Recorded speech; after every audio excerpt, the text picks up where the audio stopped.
Do you want to find out how to cuddle with a wild shark? Then keep watching.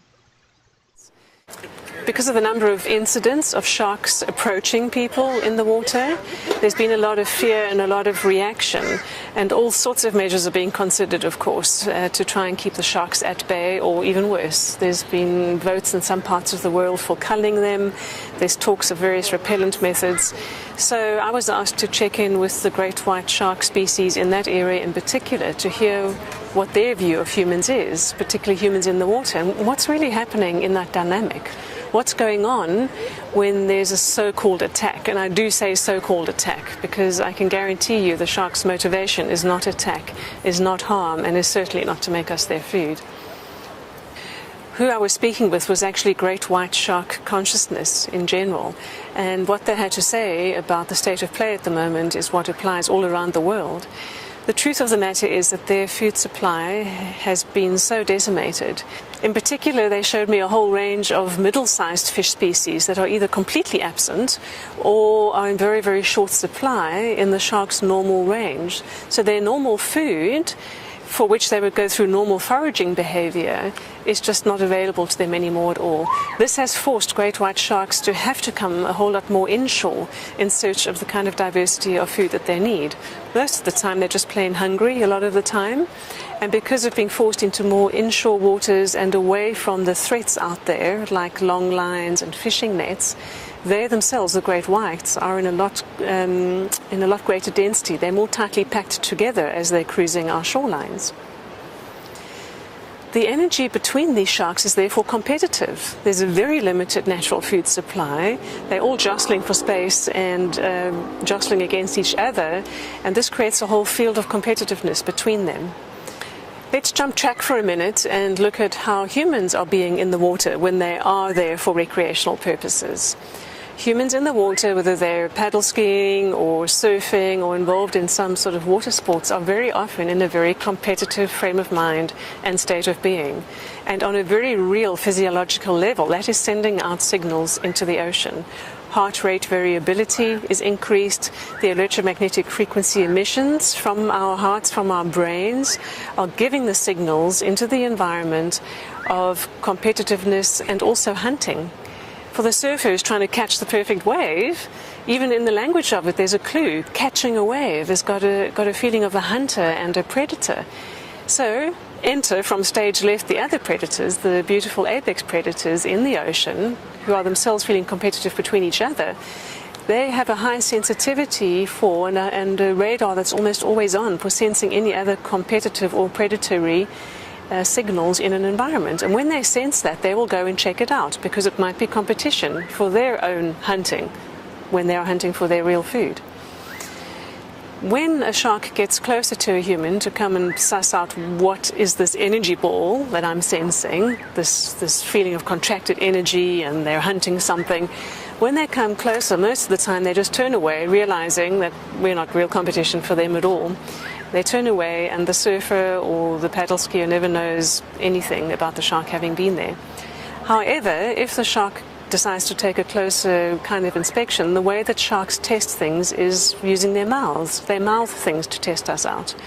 Of course, if that happens, the poor surfer in the water immediately knows the shark is there, and what usually follows is absolute panic. Understandable fear, understandable survival instinct kicks in, which unfortunately amplifies the hectic electromagnetic output and brainwave output from the human in the water. Essentially, what the human is doing in that moment is behaving very much like prey, splashing around, being panicked. That's very much a prey response. So at worst, a shark may actually take a test bite. The moment they do, they realize we're not their natural food. We just taste really, really bad to them. It was interesting experiencing from the shark's perspective the taste of human flesh and their distaste for it. So I actually tasted that. Oh. Quite frankly, sharks view us as a bit too salty and just want to spit us out. Oh. And they have no reason to know that a little nibble on a human is going to end up potentially being fatal for us because we're likely to bleed out from some artery that they've severed. That's really not their problem and not their intention. If they want to attack us and finish us off, they would do that. They would come back again and again, and they would actually eat or ingest us.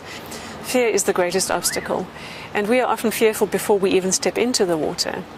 And the very thing we fear is what we're going to be putting energy into and inviting in. We literally are having the mental images or the quantum holographs of what it is we want to avoid, and that is sending those holographs out into the surroundings as suggestions, as energetic suggestions. So whether or not we are actually in the presence of a shark, fear is a very, very bad idea. And fear is not something that we can try to suppress with force. Far better when we're entering the water would be to adjust our mental state and our state of being and our state of calmness, and to actually come up with some silent messages we'd like to send to the unseen sharks out there or any other species out there that we don't wish to see. We are all capable of telepathy. Intuition happens in everyday life as a matter of course, usually only when it really matters or is urgent, or when we have a vague gut feeling or a hunch that proves to be true. But we can all choose to have a telepathic thought and just send it out by simply intending to send it out to our target audience, in this case sharks. We know that it lands there because it is being broadcast from our being, whether we like it or not. Everything that we are thinking and feeling is being broadcast. Therefore, we may as well broadcast the good stuff or the helpful stuff. And so my advice for people who are going to be getting into the water, that is sharks' home and their rightful place to be, when we want to go and have some fun there for recreation purposes, I suggest we start from onshore, standing there on the beach with our kayak or with our surfboard in hand, or just sitting quietly and taking no more than a few minutes to simply address the sharks. Address them silently. Even better to send a nice greeting, to send a greeting. Doesn't matter what language you're thinking in, they will get it on the quantum level. This is how telepathy works. Send a greeting, and you have to be genuinely, of course, honoring and respecting their right to be there. When you're in the water, it's a very good idea to briefly and frequently keep on updating your communication and topping up with the good and helpful thoughts. A very good visualization to hold is that you have a bubble around you, not from a defensive and protected place where you're feeling very vulnerable and weak and just trying to be all fierce as a response, because that wouldn't work at all. That would just attract attention. I'm talking about putting a bubble around yourself as an imagined thing. You imagine this to be a radius around your whole body and below, and even above for that matter, of just peaceful energy and an absence of anything that can harm you. Imagining this constant buffer between yourself and any sharks in the area, so that even if one does see you, and even if the small percentage of the time that happens you see the shark in turn as well, you just keep this visual barrier. You imagine a few meters out from your body and you know they will not come closer than that barrier.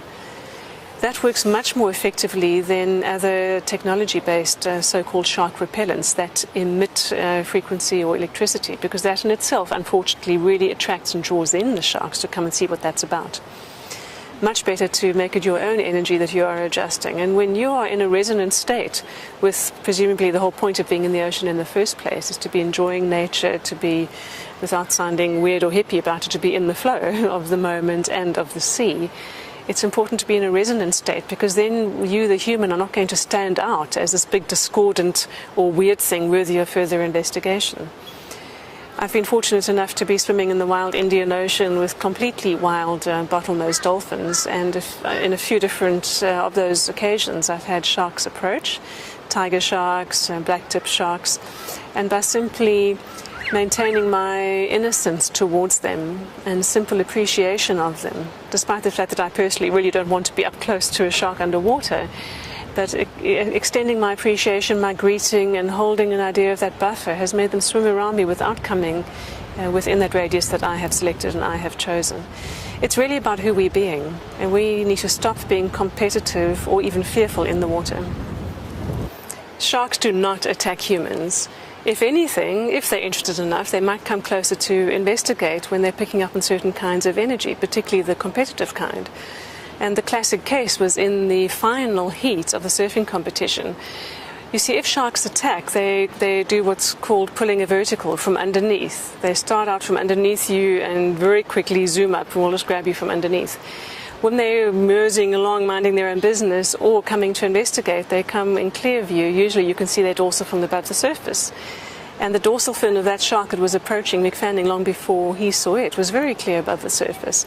The shark came close to do a bit of a swim by, and in so doing got caught in his leash. And then the panic that ensued, both the shark and human were obviously very anxious and in this kind of tumble to try to free themselves of each other.